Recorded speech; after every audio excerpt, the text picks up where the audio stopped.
Good morning student. आज हम महाराष्ट्र राज्य मंडल माध्यम हिंदी विषय भूमिति कक्षा 10वीं प्रकरण 5 निर्देशांक भूमिति प्रकरण प्रसंग 5 का 19वां सवाल हल करने जा रहे हैं। यह हमारा पार्ट 9 मतलब इस चैप्टर का 9वां वीडियो है और यह अंतिम वीडियो भी होगा।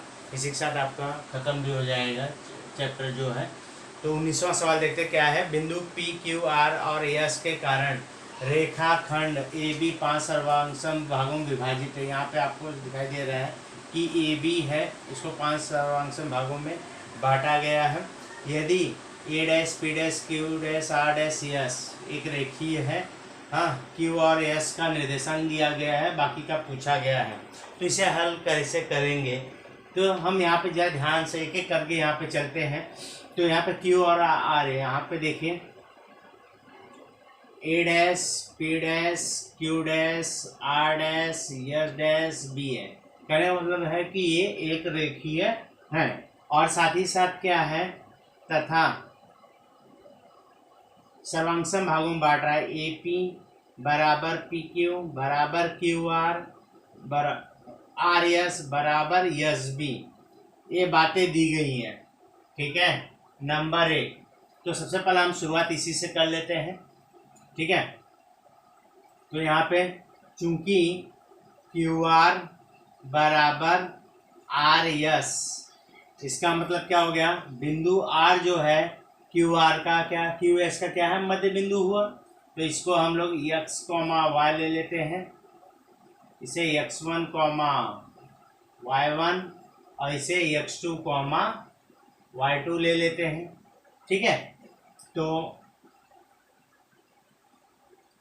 मध्य बिंदु सूत्र से हाँ r x comma y x1 plus x2 बटे 2 y1 धन y2 बटे 2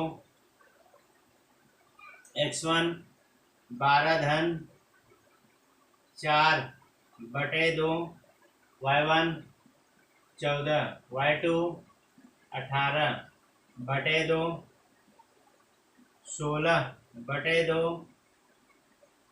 32 बटे 2 8 कॉमा 16।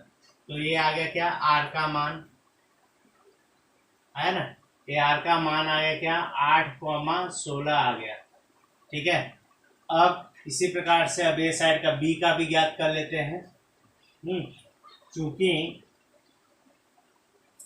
आर एस बराबर एस बी बराबर, तो इस बार इसे आप मानेंगे एक्स कॉमा वाई बराबर। तो मध्य बिंदु सूत्र से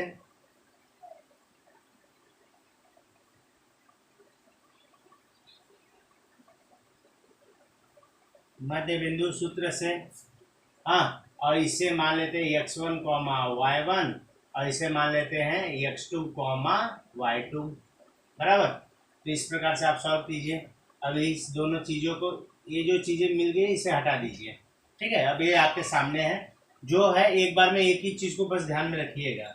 इसलिए क्या हो गया, yes x comma y x1 plus x2 बटे 2 y1 प्लस y2 बटे 2। ठीक है, इसलिए मान रख लेते हैं x1 के इस बार 8 है, x2 कितना है नहीं मालूम, और यस का मालूम है 4 कॉमा 18। ठीक है, ये आपका x2 बटे 2 कॉमा y1 कितना है 16 धन y2 बटे 2। ठीक है, यहाँ तक आया। अब ये एक्स वाई, तो चूंकि 4 बराबर 8 धन x2 बटे 2 तथा 18 बराबर 16 धन y2 बटे 2, इसलिए 8 फिर ये गुणा हो गया, दिखा दीजिए यहाँ पे 4 गुणे 2 बराबर 8 धन x2 तथा 18 गुणे 2 16 धन y2। यहाँ पे 8 बराबर 8 धन x2 तथा 32 बराबर 16 धन y2। पक्षांतरण करोगे 8 माइनस 8 बराबर x2 तथा 32 माइनस 16 बराबर y2। इसलिए x2 बराबर आया 0 तथा y2 बराबर आया 16। इसलिए b का जो निर्देशांक है x2 y2 यही लिए थे b, तो क्या हो गया इसका निर्देशांक 0,16। तो यहाँ पे आपका आ जाएगा क्या 0,16। ठीक है, तो इसलिए b देखें जिसका जिसका मिलते जा रहा है आप लिखते जाइए। ये हो गया। अब उसके बाद ठीक है ऐसे ही आप यहाँ पे चले आइए। ठीक है, इसको x1 y1 लिए ही हैं, इस बार इसको x2 y2 ले लेता हूँ। ठीक है, और ये आपका x y हो गया q बराबर। तो शुरुआत इससे, चूंकि PQ बराबर QR, इसलिए मध्य बिंदु सूत्र से, हाँ Q है मध्य बिंदु, तो Q x y x1 धन x2 बटे 2 y1 धन y2 बटे 2। अब इसका काम खत्म, ये दोनों का काम खत्म। इसको x1 y1 ले लिया, x2 y2 है, ये x y है, ये मध्य बिंदु है। ठीक है, तो अब आपके ध्यान में ये 3 बातें होंगी बराबर। और इसका जो है q का मान हमारे पास है, q का हम ज्ञात करने वाले हैं, सॉरी q का मान है 12,14 है, p का ज्ञात करना है। ठीक है ना, अब हमारे सामने ये 3 बातें हैं, तो यहाँ पे हम लोग लिख लेंगे इसलिए q कितना है 12,14, 12,14 x1 क्या है 8 है धन x2 बटे 2 y1 कितना है 16 धन y2 बटे 2। ठीक है, तो जैसे ही ऊपर किए थे वैसे ही करना है। 12 बराबर 8 धन x2 बटे 2 तथा 14 बराबर 16 धन y2 बटे 2। फिर ये गुणा करेंगे, 12 गुणे 2 बराबर 8 धन x2 तथा 14 गुणे 2 बराबर 16 धन y2। इसलिए 24 बराबर 8 धन x2 तथा 28 बराबर 16 धन y2। इसलिए 24 माइनस 8 बराबर x2 तथा 28 माइनस 16 बराबर y2। इसलिए x2 बराबर 16 तथा y2 बराबर 12। तो यहाँ पर किसका है p, इसलिए p x2 y2 बराबर 16,12। इसलिए p का जो निर्देशांक है 16,12 ये हमें मिल गया। ठीक है, तो यहाँ पे हम लिख लेंगे क्या 16,12 मिल गया। ठीक, ऐसे अब क्या करना है, अब लास्ट ए का मान चाहिए बराबर ना। तो अब यहाँ पर इन दोनों का है, तो आप एक काम करो सब एक कट कर दो, जो है आपने माना है ये सब हट गया। अब आपके सामने ये 3 बातें हैं। ठीक है, इसे हम लोग ले लेते हैं x1 y1, इसे x y और इसे ले लेते हैं x2 y2। ठीक है, ये 3 बातें ध्यान रखें, x1 y1, ये x y, ये x2 y2, क्योंकि ये मध्य बिंदु है और ये क्यों। तो यहाँ पे लिखे चूंकि ए पी बराबर पी क्यू, इसलिए मध्य बिंदु सूत्र से कौन है? P x comma y x1 plus x2 बटे 2 y1 धन y2 बटे 2। इसलिए p का क्या मान है? p का क्या मान है? 16,12। x1 धन x2 कितना है? 12 बटे 2 धन y1 धन y2 कितना है? 14 बटे 2। अब यहाँ पे पहले जैसे ही करना है, इसलिए 16 बराबर x1 धन 12 बटे 2 तथा 12 बराबर y1 धन 14 बटे 2। यहाँ पे तीरे गुणा करोगे, 16 गुणे 2 बराबर x1 धन 12 तथा 12 गुणे 2 बराबर y1 धन 14। इसलिए 32 बराबर x1 धन 12 तथा 24 बराबर y1 धन 14। पक्षांतरण करेंगे, 32 माइनस 12 बराबर x1 तथा 24 माइनस 14 बराबर y1। इसलिए x1 बराबर 20 तथा y1 बराबर 10। ठीक है, इसलिए ये किसका था? ए। इसलिए ए x1 कॉमा y1 बराबर 20 कॉमा 10। इसलिए ए 20 कॉमा 10। तो इस प्रकार से आपका इसका भी निर्देशन कितना आ गया? आपका 20 कॉमा 10। ठीक है, तो सभी का निर्देशन आपको मिल गया। जो जो इन्होंने पूछा था पहले आर का मिला।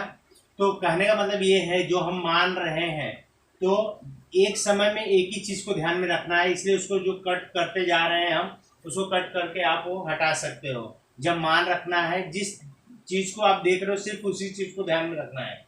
ठीक है, जैसे लास्ट वाला था, यहाँ पे ए पी बराबर पी क्यू है, तो पी मध्य बिंदु है तो उसको x1 y1 ले लिया, x कॉमा y ले लिया, x1 y1 लिया, इसको x2 कॉमा y2 ले लिया। तो जिस चीज का आप है, यहाँ पे सब में हमने मध्य बिंदु सूत्र का इस्तेमाल किया है। जिस भी चीज की हमें जरूरत है सिर्फ उसी चीज को आप ध्यान में रखकर मान रखिए, फार्मूला लगाकर मान रखिए, और आपको एक एक करके यहाँ पे प्राप्त होते चला जाएगा। तो उम्मीद करता हूँ ये आपको समझ में आया होगा। तो वीडियो को पॉज करके आप इसे अपने फेयर कॉपी में पूरा कर लें।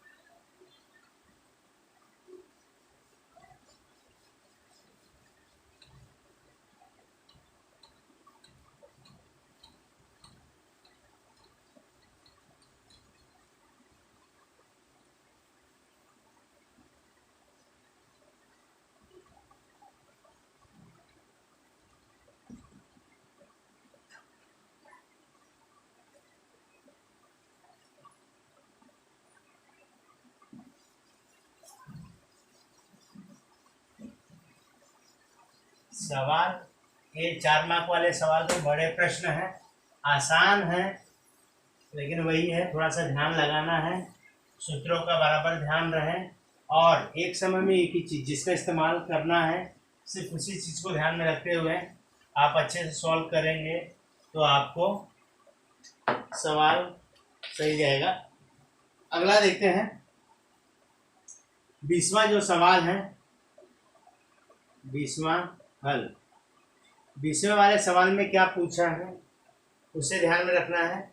पी क्यू और आर, क्या बोला है?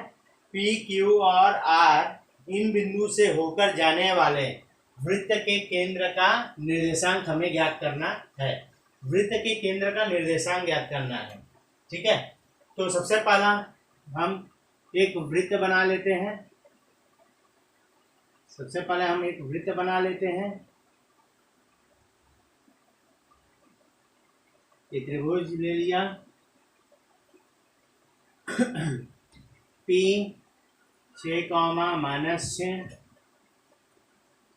क्यू 3 -7 और आर 3 3 है। ठीक है, वृत्त के केंद्र का निर्देशांक हमें ज्ञात करना है। तो ये आपका केंद्र मैं ले लेता हूं, नाम ओ दे देता हूं और इसका नाम H के ले लेता हूं। ठीक है, तो इस प्रकार से है। तो त्रिभुज के तीनों शीर्ष बिंदु से होकर जा रहा है, ये परिकेंद्र हो गया, बराबर ना। तो यहाँ पर ये जो है त्रिज्याएं हो गई, तो यहाँ पे ऐसे लिख लेते हैं, माना वृत्त के केंद्र का निर्देशांक O H K, और यही हमें ज्ञात भी करना है। ठीक है, यहाँ पर चूंकि OP OQ बराबर OR, कारण क्या है, त्रिज्या है, बराबर है, कारण क्या है, त्रिज्या है। इसके पहले इससे रिलेटेड सब हम कर चुके हैं। तो अब क्या करेंगे हम, इसका ये त्रिज्या हो गई तो वर्ग कर लेंगे, बराबर, वर्ग। यहाँ पे सब दूरी सूत्र का हम इस्तेमाल करने वाले हैं, तो एक कॉमन फार्मूला लिख लेता हूँ दूरी सूत्र से, ताकि हम सीधे सीधे इस्तेमाल करें। समझो AB का वर्ग बराबर x2 - x1 का वर्ग धन y2 - y1 का वर्ग। ठीक है, ये है फार्मूला।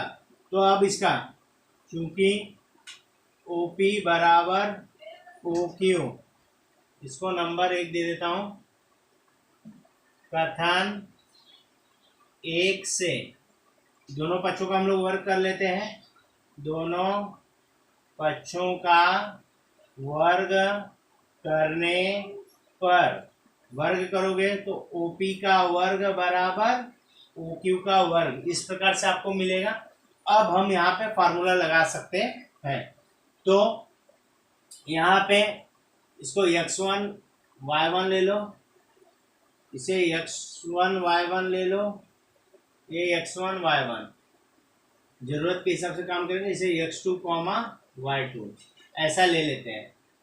ठीक है, तो अब यहाँ पे सूत्र का इस्तेमाल होगा, OP का वर्ग अगर हमें करना है तो फार्मूला ये है दूरी सूत्र वाला, तो उसी का हम इस्तेमाल कर रहे हैं। x2 क्या है आपका, h -6 का वर्ग धन के -6 का वर्ग बराबर, अब OQ में चलते हैं, तो यहाँ पे h -3 का वर्ग धन के -7 का वर्ग, इसलिए h -6 का वर्ग धन के धन 6 का वर्ग बराबर h -3 का वर्ग धन के धन 7 का वर्ग। ठीक है, अब यहाँ पे हम फार्मूला यूज करेंगे a - b का वर्ग वाला, तो यहाँ पे h का वर्ग -12h धन 36, k का वर्ग धन 12 के धन 36, h का वर्ग -6h धन 9, k का वर्ग 14 के धन 49। ठीक है, फार्मूला हो गया, h का वर्ग k का वर्ग, h का वर्ग k का वर्ग दिया, तो यहाँ पे क्या बच गया, -12h धन 12 के धन 36 36 72 बराबर, यहाँ पे -6h धन 14 के धन 9 और 49 58। ठीक है, अब इसे पक्षांतरण कर लेते हैं। चलिए यहाँ पे ध्यान दीजिए, -12h इस साइड गया, धन 6h, यहाँ पे धन 12 के, यहाँ से -14 के, 58 है इस साइड और इस साइड से गया -72, 72, बराबर ना। एक साइड में कर लिया इन्हें, तो यहाँ पे देखिए तो -6h बचा, यहाँ पे -2k बचा, बराबर ना। और यहाँ पे 4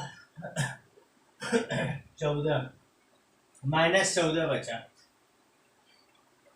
ठीक है। यहाँ से दो माइनस को ही कॉमन ले लेते हैं, -2 को कॉमन अगर लिया तो यहाँ पे 3h धन के -14, इसलिए 3h धन के -14 बटे -2, इसलिए 3h धन के बराबर क्या हो गया 7। ये आपका समीकरण मिल गया, बराबर। इसे नंबर 2 दे देते, कथन 2, ठीक है। बस इसी प्रकार से हम आगे वाला भी करेंगे, ठीक है। तो ये ले लेते हैं OQ, क्योंकि OQ बराबर किसके है OR, कथन 1 से, ठीक है। तो वर्ग कर लेते हैं, दोनों पक्षों का वर्ग करने पर, वर्ग कर लिया तो वर्ग करूंगा तो क्या मिल जाएगा, OQ का वर्ग बराबर OR का वर्ग। अब वापस से यहाँ पे हम दूरी सूत्र का इस्तेमाल कर सकते हैं, OQ ये रहा, OR यहाँ पे है, तो इस्तेमाल करते हैं। इसलिए h -3 का वर्ग धन k -7 का वर्ग, OR में करते हैं h -3 का वर्ग धन k -3 का वर्ग, बराबर ना। तो यहाँ पर h -3 का वर्ग धन k धन 7 का वर्ग बराबर h -3 का धन k -3 का वर्ग। अगर आप ध्यान से देखेंगे सेम है, दोनों तरफ सेम है, h -3 दोनों तरफ है, तो सीधे सीधे वर्ग को कट कर लेते हैं। h -3 का वर्ग यहाँ पे भी है और उस साइड भी है, तो कट कर लिया तो क्या बच गया, k धन 7 का वर्ग बराबर k -3 का वर्ग। तो इसलिए फार्मूला k का वर्ग धन 14 के धन 49, k का वर्ग -6k प्लस 9, बराबर। k के वर्ग से k का वर्ग गया 14 के, इसे 95 कर लिया, धन 6k, यहाँ पे 9 है -49, इसलिए ये हो गया क्या 20k, यहाँ -40, इसलिए k बराबर -40 बटे 20, इसलिए k बराबर क्या आ गया -2। k का मान कितना आ गया -2 आ गया। अब k का मान आप कहीं पे भी रख लेते हैं, समझो 1 में रख लेता हूँ, ये सामने है। k का मान कथन 2 में रखने पर, आप 2 में रखोगे 3h धन -2 है बराबर 7, इसलिए 3h -2 बराबर 7, इसलिए 3h 7 धन 2, इसलिए 3h बराबर 9, इसलिए h बराबर 9 बटे 3, इसलिए h बराबर कितना आ गया 3, ठीक है। h का मान कितना आ गया 3, इसलिए यहाँ पे हमने OH k बराबर 3 क्या आ गया -2, इसलिए O का निर्देशांक 3 -2 होगा, ठीक है। तो इस प्रकार से हमने यह अपना सवाल को हल कर लिया है। तो आसान है, त्रिभुज के शीर्ष बिंदु से होकर वृत्त जा रहा है, तो ये परिकेंद्र है, इसका निर्देशांक लोगों ने पूछा है, तो ये हो गई कि आपकी त्रिज्या के बाद दूरी सूत्र। इस प्रकार का हमने ये तीसरा नंबर का 3 सवाल इस टाइप के हमने किया है। प्रकरण में 2 सवाल और भी इसके पहले हम कर चुके हैं इसमें का। ठीक है, तो उम्मीद करता हूँ समझ में आया होगा। वीडियो को पॉज करके इसे आप अपने फेयर कॉपी में पूरा कर लें। ठीक है, चलते हैं 21वें सवाल की तरफ। ये भी 4 मार्क का सवाल था। तो ये जो सवाल हैं आपके सामने आ रहे हैं सब 4-4 मार्क वाले सवाल हैं, बड़े हैं। थोड़ा सा ध्यान में रखकर इन सवालों को हल करना है। चिन्हों का बराबर ध्यान दें, सूत्र का प्रॉपर इस्तेमाल करें। सवाल आसान है।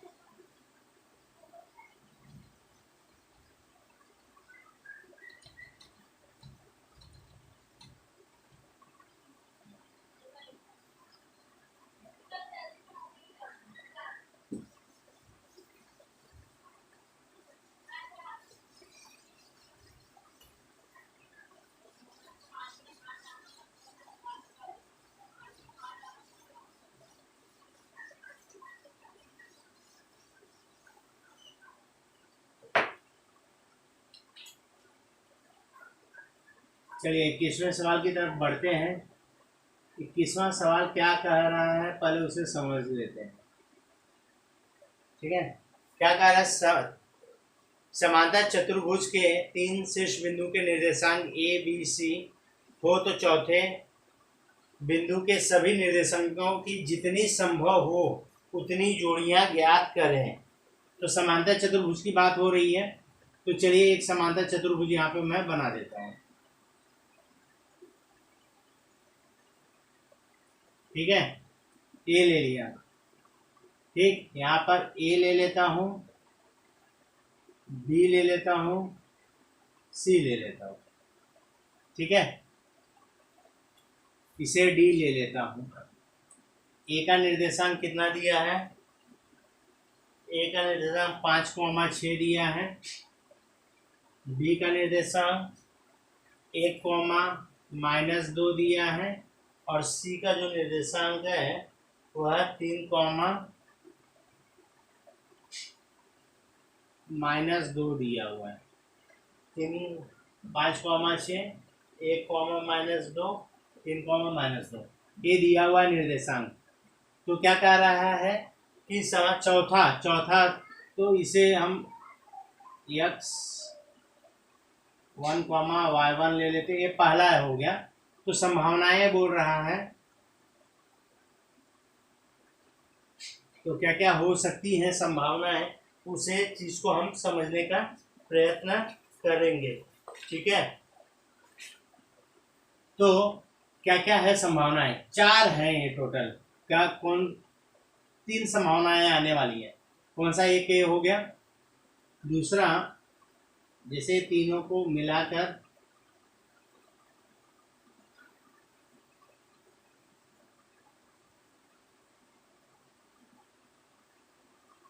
ये एक संभावना होगी, इसे हम लोग D1 ले लेते हैं।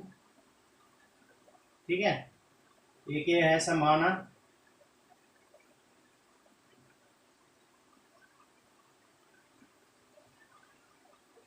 एक D2 ले लेते हैं। ठीक है, तो कहने वाला है कि A B C D एक हो गया, A C B D1 हो गया। ठीक है, और A B A C D2 B एक हो गया। तो इस प्रकार से जो संभावनाएं हैं उसके बारे में हमने चर्चा कर लिया है। ठीक है, तो अब जरा ध्यान से देखिएगा। यहाँ पर हम जानते हैं, मतलब यहाँ पर कौन कौन से हो गए?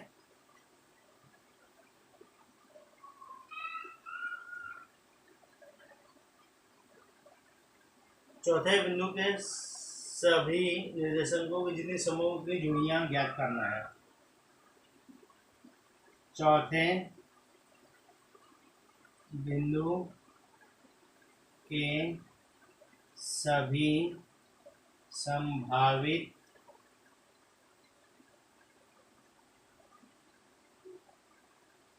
बिंदुओं के निर्देशांक D x1, y1, d1, x2, y2 तथा d2, x3, y4। ऐसे या तो चाहिए तो 1, इसे 2 दे देता हूँ, इसे 3 दे देता हूँ, ये भी चल जाएगा। ठीक है, तो इससे थोड़ा डाउट नहीं रहेगा। जो हमने मान रखा है वो डाउट खत्म हो गया। d3 मतलब x3, y3, d1 मतलब x। ठीक है, तो ये है संभावित। ठीक है, तो अब कैसे करेंगे, अब उसे पहले ध्यान से देखते हैं। सबसे पहला देखिए, ये समांतर चतुर्भुज है। यहाँ पे कौन से समांतर चतुर्भुज है वो लिख लेते हैं पहले।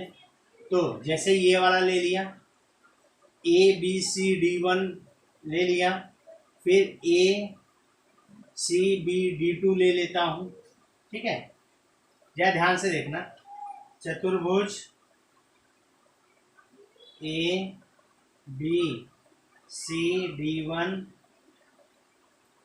समांतर चतुर्भुज है, इसलिए AD1 बराबर BC। सम्मुख भुजाएं सर्वांगसम होती हैं, इसीलिए नंबर 1। ठीक है, दूसरा ये वाला ले लेता हूँ, चतुर्भुज ACBD2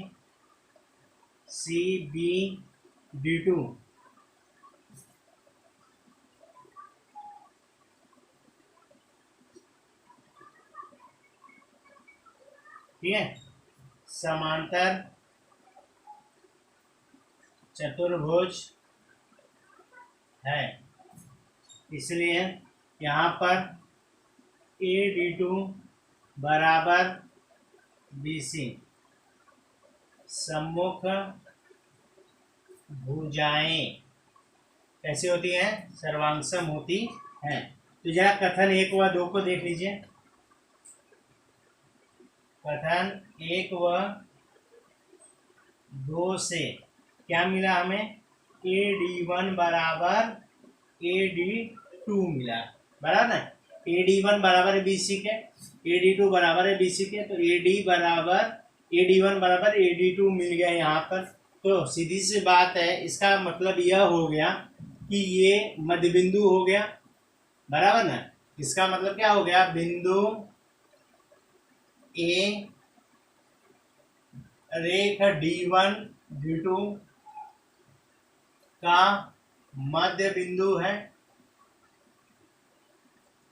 इसलिए मध्य बिंदु सूत्र से, बराबर, ये चीज है। तो मध्य बिंदु सूत्र लगेगा, तो AX, Y x1 धन x2 बटे 2, y1 धन y2 बटे 2, इसलिए A 5,6 बराबर x1 धन x2 बटे 2, y1 धन y2 बटे 2, बराबर। तो चूंकि 5 बराबर x1 धन x2 बटे 2 तथा 6 y1 धन y2 बटे 2, इसलिए 5 गुणे 2 बराबर x1 धन x2 तथा 6 गुणे 2 बराबर y1 धन y2, बराबर।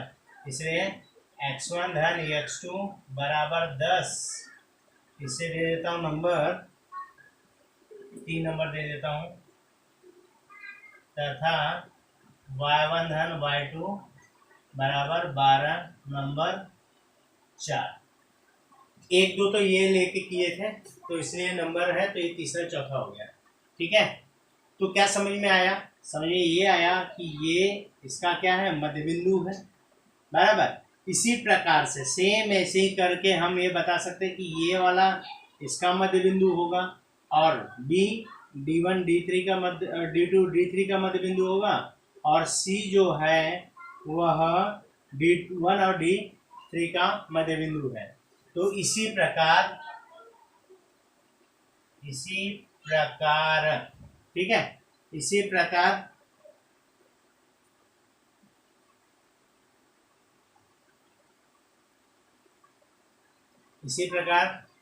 बी D2 बराबर बी D3 तथा सी D1 बराबर सी D3, बराबर ना।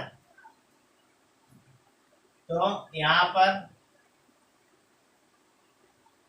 मध्य बिंदु सूत्र का इस्तेमाल हम लोग कर लेते हैं। चूंकि बी D1 बी D2 बराबर बी D3, इसलिए मध्य बिंदु सूत्र से यहाँ पर ये आपका x, y हो गया समझो। तो b x, y बराबर x2 धन x3 बटे 2 y2 धन y3 बटे 2, इसलिए b मान है 1, -2 x2 धन x3 बटे 2 y2 धन y3 बटे 2। मध्य बिंदु सूत्र लग गया है। अब इसी प्रकार से सॉल्व करना है। तो चूंकि 1 बराबर x2 धन x3 बटे 2 तथा -2 बराबर y2 धन y3 बटे 2, तो ये गुणा करोगे 1 गुणे 2 बराबर x2 धन x3 तथा -2 गुणे 2 बराबर y2 धन y3, फिर ये गुणा हो गया ये, ठीक है। इसलिए x2 धन x3 बराबर 2 नंबर 5, ठीक है, तथा y2 धन y3 -4 नंबर 6। ऐसे ये वाला हो गया। अब कौन सा जाएंगे, ये वाला, चूंकि CD1 बराबर CD3, इसलिए मध्य बिंदु सूत्र से यहाँ पे ये x1 x, y हो गया समझो c। तो c x, y बराबर x1 धन x3 बटे 2 y1 धन y3 बटे 2, ठीक है, ये दोनों है। तो इसलिए c का क्या मान है 3, -2 x1 धन x3 बटे 2 y1 धन y3 बटे 2, बराबर। जैसे ये कंपेयर किया वैसे ही होगा। चूंकि 3 बराबर x1 धन x3 बटे 2 तथा -2 y1 धन y3 बटे 2, फिर ये गुणा करोगे 3 गुणे 2 x1 धन x3 तथा -2 गुणे 2 बराबर y1 धन y3, इसलिए x1 धन x3 बराबर 6, इसे देंगे नंबर 7 तथा y1 धन y3 -4 नंबर 8, ठीक है। तो इस प्रकार से हमें समीकरण मिल गया है। 3 अलग अलग शब्द देखो। तीसरा चौथे में क्या मिला, x1 धन x2 बराबर 10, y1 धन y2 बराबर 12, यहाँ पे 1 है और यहाँ पे, ठीक है। तो ये अब क्या करते हैं, हम लोग जोड़ लेते हैं, बराबर, जोड़ते हैं थोड़ा सा। अब इसको वीडियो को पॉज करके पहले इसे आप कर लीजिए, ये आप लिख लीजिए, ठीक है। उसके बाद हम समीकरण अब हल करेंगे, और समीकरण हल करते हुए आपको सब एक एक करके सब चीज़ें प्राप्त होती चली जाएंगी। तो ये वाला जो है पार्ट उसके मैं मिटा रहा हूँ, ठीक है। ये यहाँ पे है D1 जो है x1 y1 है, D2 बड़ा D3, ये तीनों का है। बस इसे अब सॉल्व करना है समीकरण को, जरा ध्यान से देखना। वीडियो को पॉज करके पहले इतना आप लिख लीजिए, उसके बाद अब काम क्या करना है, सबको जोड़ना है। 3 x वाले को, तो 3 5 और 7 यहाँ पे लिख लेते हैं। कथन 3 5 व 7 को जोड़ने पर जब आप जोड़ोगे क्या मिलेगा वो देखिए। x1 धन x2 धन x2 धन x3 धन x1 धन x3 बराबर 10 धन 2 धन 6। तो यहाँ पे 2x1 2x2 2x3 बराबर 12 धन 6। 2 को लिया कॉमन, x1 धन x2 धन x3 बराबर कितना हो गया 18। इसलिए x1 धन x2 धन x3 बराबर 18/2। इसलिए x1 धन x2 धन x3 बड़ा क्या हो गया 9 मिल गया। इसे दे देता हूँ नंबर 9, ठीक है। इसके बाद अब जैसे ये x का निकाले हैं उसी प्रकार y का निकालिए, बाद में उसके बाद एक एक करके मान रखते जाइएगा, सब मिलते चला जाएगा, ठीक है। तो कथन 4 6 व 8 को जोड़ने पर जब आप जोड़ोगे तो y1 धन y2 वहाँ पे y2 धन y3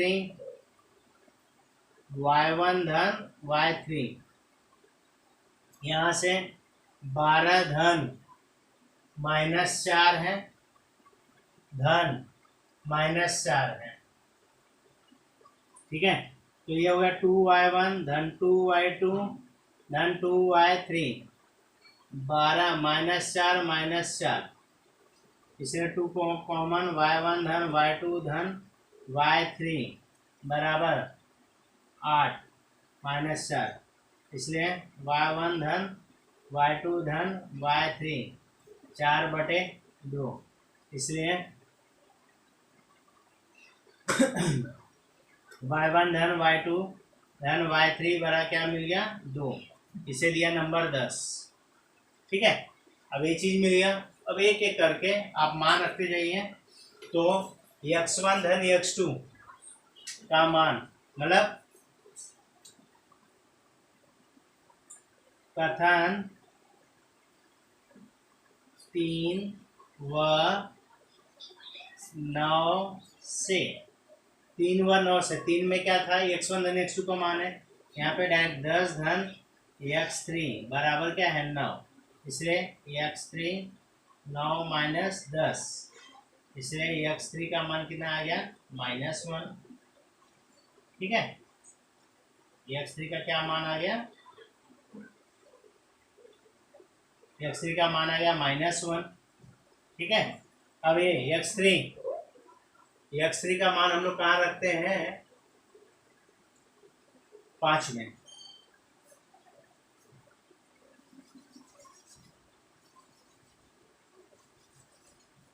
x3 का मान हम कहाँ रखेंगे 5 में। देखिए अब आ जाएगा सब फटाक से। x3 का मान कथन 5 में रखने पर, जब 5 में रखोगे तो 5 में क्या है x2 धन x3 का मान कितना है, -1 है। -1 बराबर क्या है, 2। इसलिए x2 -1 बराबर 2, इसलिए x2 बराबर 2 धन 1, इसलिए x2 बराबर क्या आ गया, 3। ठीक है। अब x3 का मान कहाँ रखेंगे, x3 का मान रखेंगे 7 में। x3 का मान कथन 7 में रखने पर बराबर, तो x1 धन x3 कितना है, -1 है। -1 बराबर कितना है, 6, इसलिए x1 -1 बराबर 6, इसलिए x1 बराबर 6 धन 1, इसलिए x1 बराबर कितना आ गया, 7। ठीक है, ये आपको प्राप्त हो गया। ठीक है। अब इसी प्रकार से आप y के लिए जाएंगे। ठीक है, y वाला आप निकालेंगे तो सबसे पहला ये 4 का मान, तो ऐसा लिखते हैं, कथन 4 व 10 से, 4 और 10 से क्या होगा, 4 का में क्या है, y1 धन y2 का मान कितना है, 12 है। तो 12 धन y3 बराबर क्या है, 2, इसलिए y3 बराबर 2 -12, इसलिए y3 बराबर क्या हुआ, -10। और y3 का मान कहाँ रखोगे, 6 में। y3 का मान कथन 6 में रखने पर, जब 6 में आप रखोगे तो क्या मिलेगा, y2 धन y3 है -10 बराबर -4, इसलिए y2 -10 बराबर -4, इसलिए y2 बराबर -4 धन 10, इसलिए y2 का मान कितना आ गया, धन 6। ठीक है। अब क्या करना है,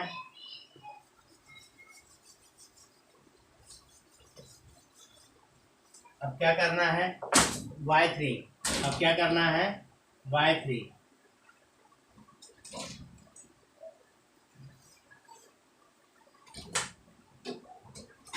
अब क्या करना है, y3 का जो मान है वह कहाँ रखेंगे, 8 में। y3 का मान कथन 8 में रखने पर, जब आप 8 में रखोगे तो क्या मिलेगा, y1 धन y3 कितना था, -10 था, बराबर -4, इसलिए y1 -10 -4, इसलिए y1 बराबर -4 धन 10, इसलिए y1 का भी मान कितना आ गया, 6। ठीक है। तो इस प्रकार से जो हमें चाहिए था सभी का मान हमें प्राप्त हो गया। ठीक है, तो लास्ट में उत्तर हम लिखेंगे,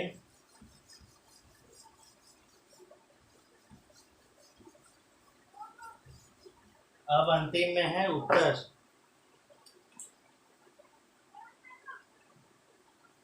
इसलिए चौथे बिंदु के सभी संभाव्य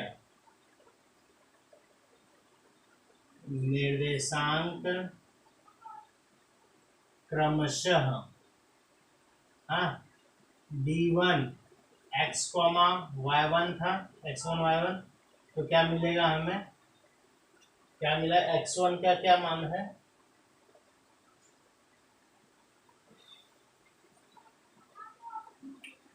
x3 7,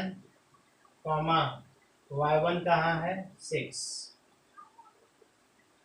d2 x2 y2, तो x2 क्या है, 3,